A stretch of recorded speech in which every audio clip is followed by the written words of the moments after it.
a split second, you could injure or kill others, ruin your future, and tear a hole in your loved one's heart.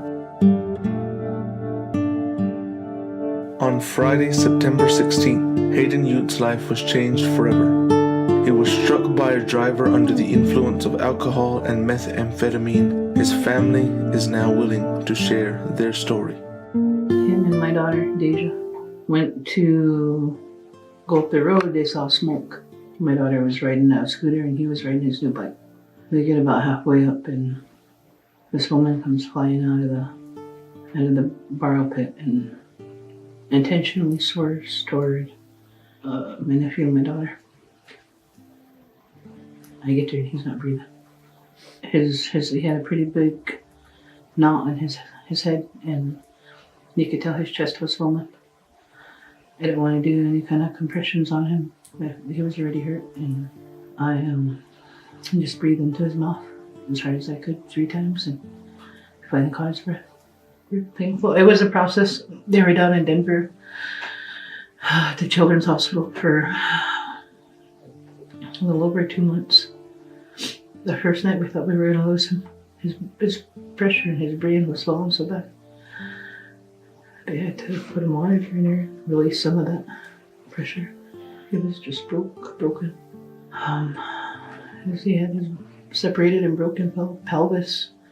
Was bleeding on the inside. His legs were broke. His ACL got torn out from the back of his knee by his own pedal. I just know that day changed everybody.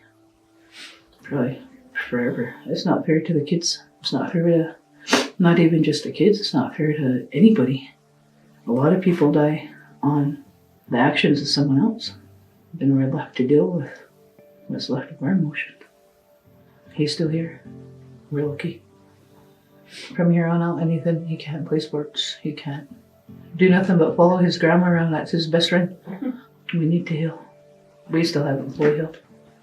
I think I do a lot better now than I did a year ago. But we need to heal as a family. And to take the proper steps to do it, we got to be healthy emotionally, mentally, physically. Our emotional health is kind of out of whack right now. 5 months later, I'm hit with PTSD and severe anxiety. And I've never had anxiety in my life. I've been through some pretty traumatic stuff, but nothing like that. And I was having a hard time dealing with it. And at the time, I didn't even know what it was because I've never had it. And they told him he couldn't do it, he did it.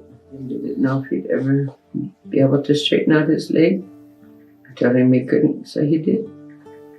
She told him, I'm sorry you messed up your school. I said, he messed up his school, he messed up his whole life. It's hard though, it's just, hard that understanding people out there drinking, driving. I think we all know the consequences of drinking and driving. I hope someday, our tribes come together and be strong to enforce the DUI charges. I'm thankful, like I said, I'm thankful he's still here with us today.